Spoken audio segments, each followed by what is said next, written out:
My wife Carol's with me today. She's holding some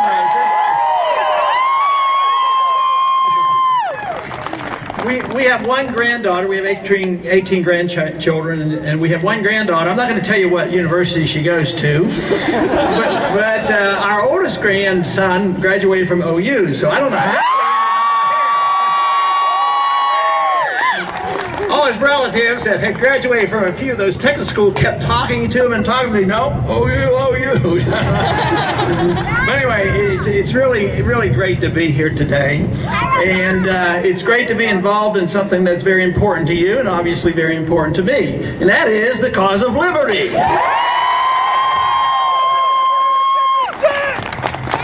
You know, the other night in the debate, they asked us to use one word, and I was so tempted because that's really the one word that is the best. The word is liberty. That's what made the country great, and that's what we're losing, and that's why we're not so great anymore, and that's why there's a revolution going on. But I'm sure glad the revolution has arrived in Oklahoma because it is spreading. It's an intellectual revolution, and it's not going to be stopped. And you know, an idea whose time has come, it cannot be stopped by armies or any government. So we're really on a roll now as far as presenting our case and actually doing very well in the effort to accumulate delegates. You know, sometimes they get confused on the voting and counting the votes, but so far right now they're admitting that we are in second place with delegate count.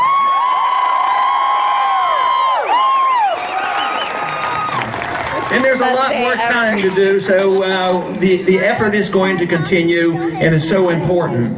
But this has been going on for a long time. I've been talking about our problems for a good while. Matter of fact, when I got involved in politics in the 1970s, I was trying to head off some of these problems. But lo and behold, the government continued to grow. If you looked at the size of government, and since I've been involved, you'd have to say I didn't do a very good job because the government keeps growing. But where we're making inroads is with you. And I tell the people wherever I go that the people are waking up, but Washington is still sound asleep, so we better let them hear our message.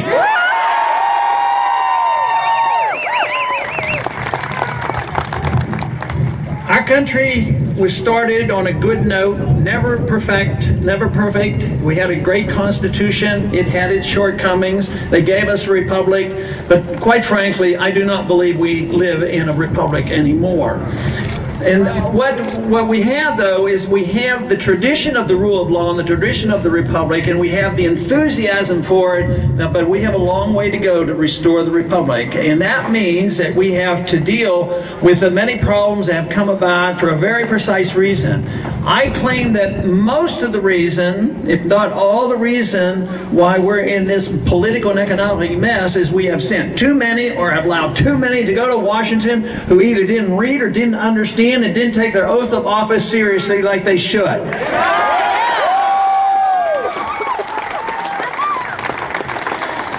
But at least about 100 years ago, things changed rather drastically. The seeds were planted for the inevitable growth of big government, and that was, things like the 16th Amendment was a very bad move. And of course, we should repeal the 16th Amendment because we have a natural, God-given right to our lives and our liberties, and we ought to have the right to keep the fruits of our labors. Jefferson lost the argument that the federal government should be able to borrow money. He believed they shouldn't even be permitted to borrow money. So he lost that argument. They started borrowing money, but not till the 20th century did they borrow money wholesale.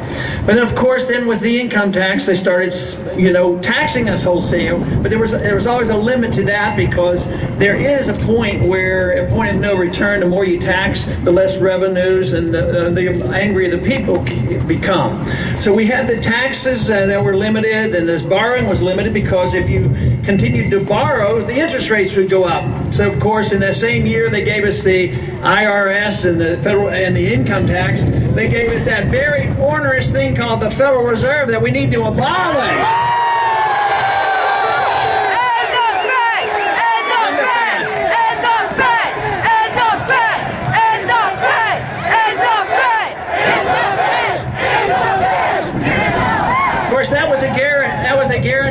that they would not end the Fed, but the Fed, would end the value of the dollar. And now, since the Fed has been in existence for 99 years, they've lost about 99% of the dollar's value from 1913. So in the next year is going to be an anniversary of sorts, a 100th year for the Federal Reserve. So we should celebrate by passing the bill that repeals the Federal Reserve Act.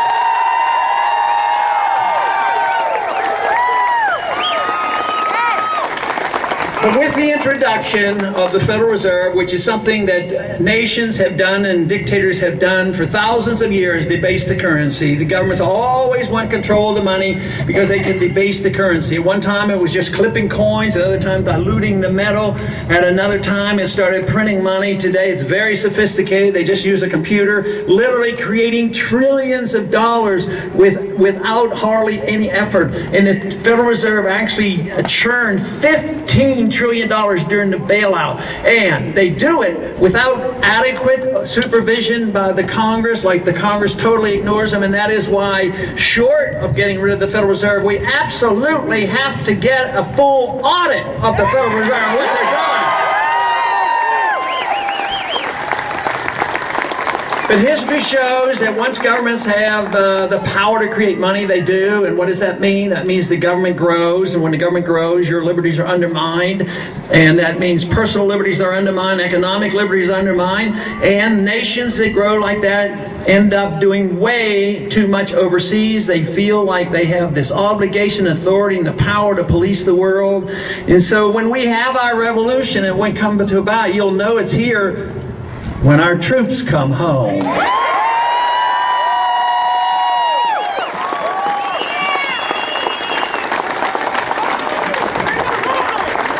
The other night I argued that they weren't listening to my moral and my constitutional arguments for not starting another war and bringing the troops home. But there's an economic argument that they must listen to because it's a powerful argument. It's great nations who overextend themselves overseas inevitably go bankrupt, and we're in the middle of the declaration of our bankruptcy now, and that is why there's such turmoils around the world, because we have been issuing the universal currency, the reserve currency of the world. So we have to face up to that. You know, I just saw a statistic just recently that showed that the amount of debt per individual in this country is greater than the amount of debt per individual in Greece. So that tells you how serious it is, but there's still a bit of trust in the dollars. We still print the money. They still take it overseas, and there's a lot of monetary mischief, and the central banks collude, and everybody has a stake in it because those who hold our dollars, even the Chinese, they're holding trillions of dollars. They have a stake at it because if there's a run on the dollar, they all suffer. But the market is more powerful than all governments. That is why the Bretton Woods, which was predicted to break down in 1971, did. That was the end of the gold standard because they didn't obey the rules of the gold standard. They kept printing the money. So the money supply grew and grew. They attacked the dollar, and finally that system broke apart. Of course, that was the year I got interested in politics because I thought that would definitely usher in an age, a bigger age of big government, and this is what we've had for 40 years. So for 40 years, we've had a dollar bubble, a bond bubble, living beyond our means, a government that has not stopped growing, overextending ourselves overseas, and obviously attacking our civil liberties at home, at the same time undermining the productive capacity of this country. We are not a productive nation. We're living on borrowed money. We still have apparent wealth around the country, but it doesn't match up to the debt that we've accumulated. So if the Keynesian liberal economists are right, they believe that all you have to do is spend money, don't save money, spend money, borrow money, and print money, and you'll get yourself out of a recession or depression. So it's obvious that it doesn't work, and there is a great test going on right now between those of us who believe in sound money and free markets and individual liberty, minding our own business, a sensible foreign policy, and those who believe we're supposed to be the policemen of the world and deficits don't matter and the welfare state will last forever. I believe we can win this argument, and we'll win it soon.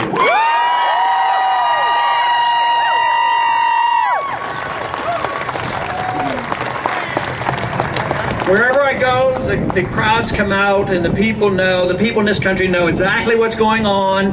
And in Washington, they put you down, and they think that they have to take care of you from cradle to grave, and all they're doing is giving you debt and a burden. I'll tell you where they're not waking up. In Washington, they're still sound asleep. They don't hear from us yet, but that is our job, to hear from us and let them get the message what we need in this country, and that's more liberty.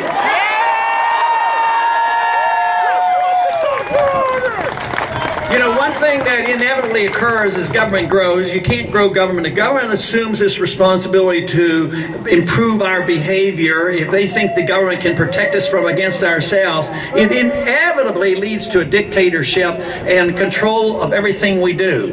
Generally in this country, we accept the notion that our government's not supposed to interfere with our religious value. You know, arguing the case for our hereafter and our eternity is pretty precious for a lot of people. But the government's supposed to stay out of it. The government's supposed to stay out of the business of telling us what books to read. But why is it that we have been so complacent for 100 years, accepting the notion that the government can tell us every single thing that we can do with our own bodies? And that is what we have to reject. That's right. Now, the message of liberty is a wonderful message, and I'm always shocked over the many years that I've talked about this, how poorly we win the intellectual argument. We're doing better now, but for a long time, the other side who said that the government is obligated to take care of everybody. Anybody who needs anything has a right to it. So therefore, if they need something, want something, or demand something, and they have a coalition of 51%, they can take it from the 49% and get what they want. But see, that is coming to an end, and there's no reason in the world that our message can't, prevail. Because not only do we argue for the case for personal liberty, but if you have any humanitarian instincts and you care about the things the other side claims they care about, because they think that if you need a house, give them a free house. If they need food, give them food stamps. They need education, give them free education. If they need medical care, give them free education. Because they're the humanitarians. But what does it end up like? It ends up like the housing bubble. Sure, they passed out a lot of houses to people who couldn't afford them. They lost their jobs, they lost the houses, and somebody else made bundles of money off the deal. Not only did they make money when the bubble was forming, when the bubble burst, they of course got the bailout. The American people got the bad debt. They lost a job. The middle class is now shrinking. So there's no reason why we can't win this argument now that the failure of government programs and government involvement overseas and policing the world, it is so apparent that it is failing, that if they truly care about their fellow man, the one thing is, there's absolute concrete evidence that the freer a society is, the wealthier the society.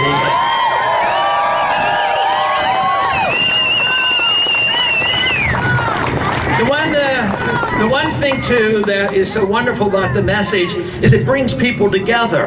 And because we've chopped freedom into bits and pieces, some will defend half of the economic issues or more of the economic issues. Somebody else will defend maybe civil liberties to some degree in the First Amendment. But they don't come together because we should bring it together. The issue is liberty.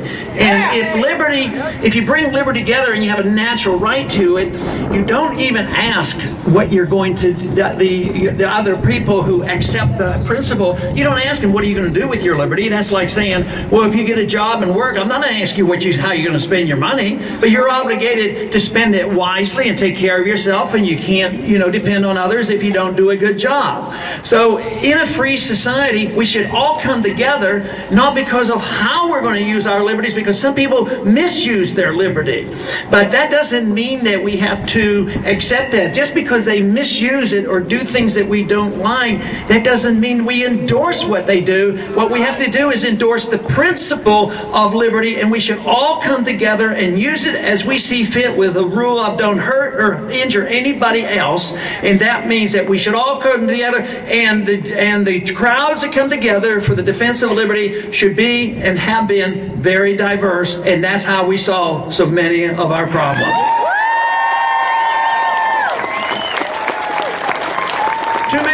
Too many other others have assumed that our certain freedoms and privileges come because we belong to a particular group. I don't buy into that. I think it's absolutely wrong to have punished, as this country has punished certain groups because they were denied because they belong to that group.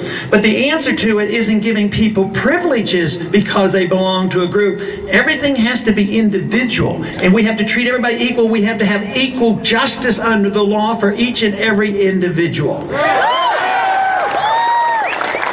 And I've had a lot of complaints. I think you all know that I'm not exactly a fan of the drug war. I think the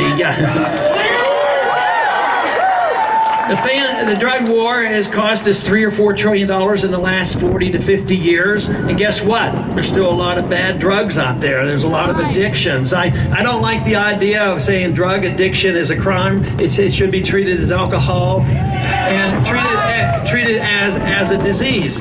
But the bigger problem in this country when it's misuse of drugs, believe it or not, it's prescription drugs are a bigger problem than the illegal drugs.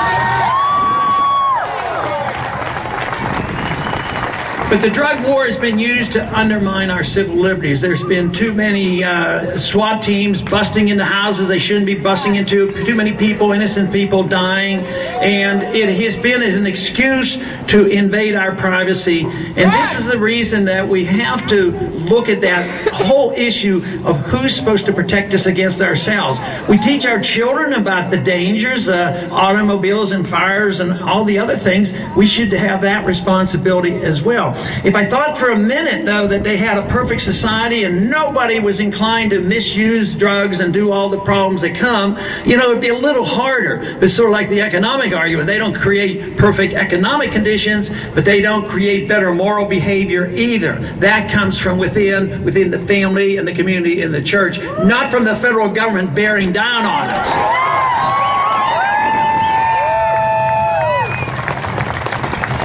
But in the last 10 years, not only has our foreign policy gone astray, and we are involved now in about 900 bases to 130 countries, and we're in such a mess. But in the last 10 years, the attack on civil liberties have been atrocious. After 9/11, which was a horrible, horrible day, but I think they've misunderstood 9/11. I don't believe for a minute that we were attacked because we're free and prosperous. There's a lot more to it than that.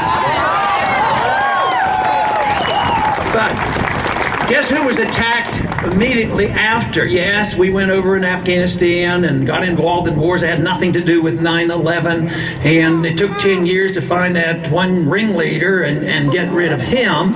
But guess who got the attack? It was the American people.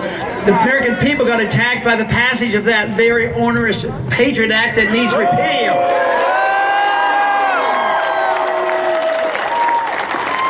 I am convinced that if that bill had been called Repeal the Fourth Amendment Act, it wouldn't have passed. So when we get around to repealing it, we're not going to say that we're going to repeal the Patriot Act. We're going to say, restore the Fourth Amendment to this country.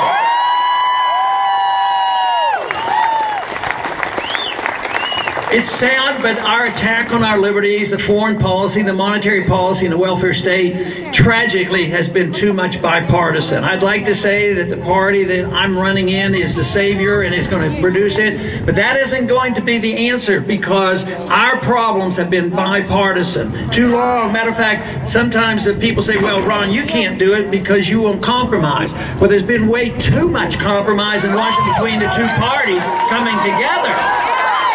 Spending the money and going into these wars. So, but what else has happened? The president assumes that he's a king. He's decided that by edict, because he's the commander-in-chief, that he has the authority under certain circumstances that he can assassinate an American citizen. And he's done it to prove his point. He's done it 3 times. And where's been the outcry? I hear it from the crowds. But just think, we've had how many debates? Depends on how you count. I think it's about 22 if you count every single one of them. That issue never comes up. About civil liberties, the protection of privacy, assassinations, all these things, totally ignored. They do not bring this up at all. So, But also the federal, the Congress hasn't done much good in stopping it. They don't resist what the president does. Matter of fact, in December, they delivered to the president the National Defense Authorization Act. The president celebrated the new year, but January 1st, he signed the bill. And of course, that is the bill that gives the president explicit authority that he can use the U.S. military to violate posse comitatus to arrest American citizens. In secret, put away in secret prisons, denied an attorney, and kept indefinitely. That is not what America should be all about. We need to change it.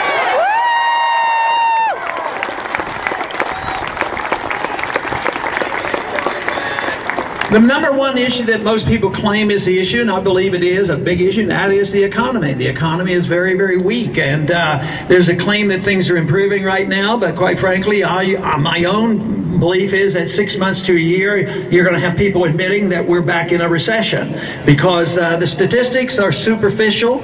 They deny the truth. Even the calculation of unemployment is fiction. The real unemployment is closer to 20%. The real inflation rate, Bernanke says he can only steal 2% of your money per year, the value of your money, and he still thinks that's moral. But it's much more than that. The free market economists that use the old calculation of CPI, we're losing the value of our currency at 6%, and it's bound to get a lot worse. Just think of what's happening now with energy prices, and gasoline prices are going up. So that is a result of the inflation. A lot of people say, well, Bernanke will argue that, well, there's no inflation because he measures the CPI and then he fudges on the CPI. But the inflation is when they increase the money supply and distort the interest rate and distort the investments. And we have plenty of that. One of the consequences will be the prices going up. Educational costs going up, medical care costs going up, energy prices going up, housing prices going up, NASDAQ prices going up. Then they have to have a correction. So the real problem is this whole idea that you can do central economic planning by the Federal Reserve System. Just think about money. Money is 50% of every transaction because we measure everything. All our wages and prices, everything else, are measured by dollars, and they have total control over the dollars. But it's political control, it's special interest control, it protects the very wealthy, and a characteristic of the destruction of money. When governments come in and dilute the value of money, it inevitably takes wealth from the middle class and moves it to the wealthy class. I have nothing against wealthy people who earn their living honestly by providing good goods and services. But if they're wealthy because they have the inside track to government money and they know how to work the inflation system, or they get the contracts or part of the military-industrial complex, that is not fair and right. But the real tragedy is they end up getting the bailout. So the people who complain about Wall Street, they have something very correct about it, but they have to be careful not to condemn people who earn their living, but mainly if they're earning their living illegally. But it is true. The transfer of wealth occurs, and now our middle class is shrinking. It's smaller now. We had the largest middle class ever in the history of mankind, and the wealthiest. And though we didn't have a perfect society, we certainly had one that was something to brag about. But people argue the case, well, America is, an exceptional nation. And we certainly have a history that reveals a lot of exceptionalism, and we do have exceptional values. But the one thing is those who use this argument about exceptionalism say that we are so exceptional, we are so perfect, and we know everything that we ought to go and force ourselves on everybody else around the world to live like we do. And that's what's wrong. But if we restore the republic, get a good, healthy economy, have some money, defend property rights, and have a foreign policy that defends this country and not to police the world, and we set a good example where there's a lot of prosperity, more than any other country have, why wouldn't that be the best way to spread our message? By setting a standard.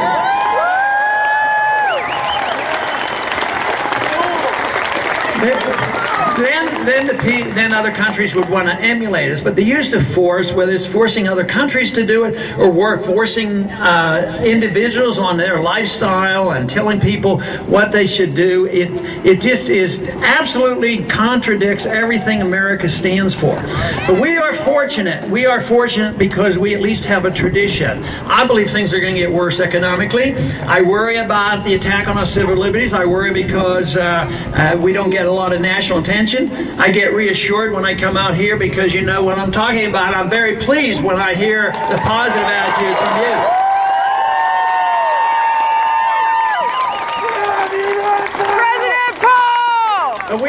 But we have to realize that, you know, when push comes to shove, it could be a tough struggle. And that is why it's ideological, and it's not one party. When the revolution comes, and it's ideas of ideological revolution, it will be bipartisan. I remember very clearly back in 1971 when Nixon got us the gold standard and did all those things. Then he said, well, we're all Keynesians now, and he was right. Republicans were no longer fighting for free markets. They all joined the Keynesian liberalism, inflationism, Federal Reserve System type of programs. But when we replace that, it has to be pervasive. We have to have people come together from all parties. And this is the reason that I really am optimistic, because so many places where I go and the crowds are large, a lot of time people will come. Sometimes I even ask, there could be even some Democrats here. How do we know? But sometimes they'll whisper to me as they go out, you know, I'm a Democrat, you know. I'm a Democrat, but I'm going to register Republican to vote for you.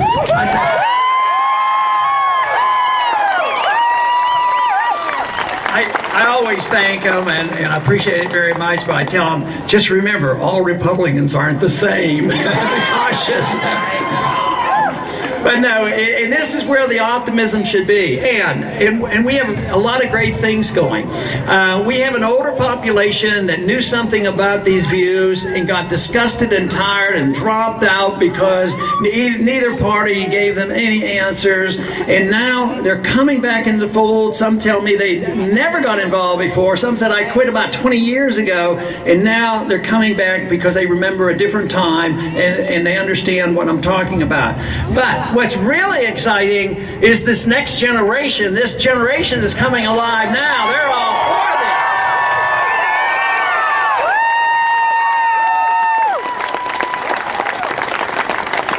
Of course, there's a lot of stories written about that. Why should those young kids and young people be concerned? I said, well, their minds haven't been clouded up with a lot of stuff yet. They still have an open mind. They're idealistic. So, but it is great. I appreciate that very much. But I think it's coming together. It's bipartisan. It's ecumenical. But it is the key to it is like I explained. The key is freedom, but not be judgmental on how you use your freedom. That should bring everybody together for that issue alone.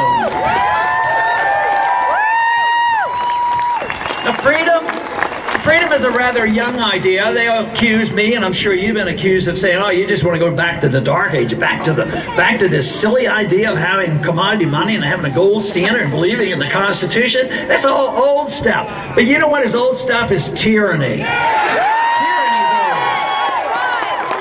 Freedom is new, and we've had this great experiment, but I get worried at times that it's slipping away. But I'm encouraged, of course, now because so many people are concerned and they're fighting the fight.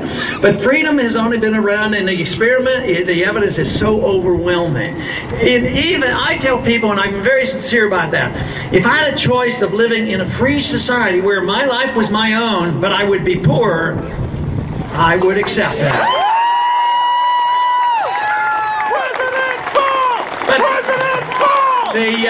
But the great thing is, the freer society, that doesn't happen. You know, we get a twofer. We get our freedom and we get our prosperity.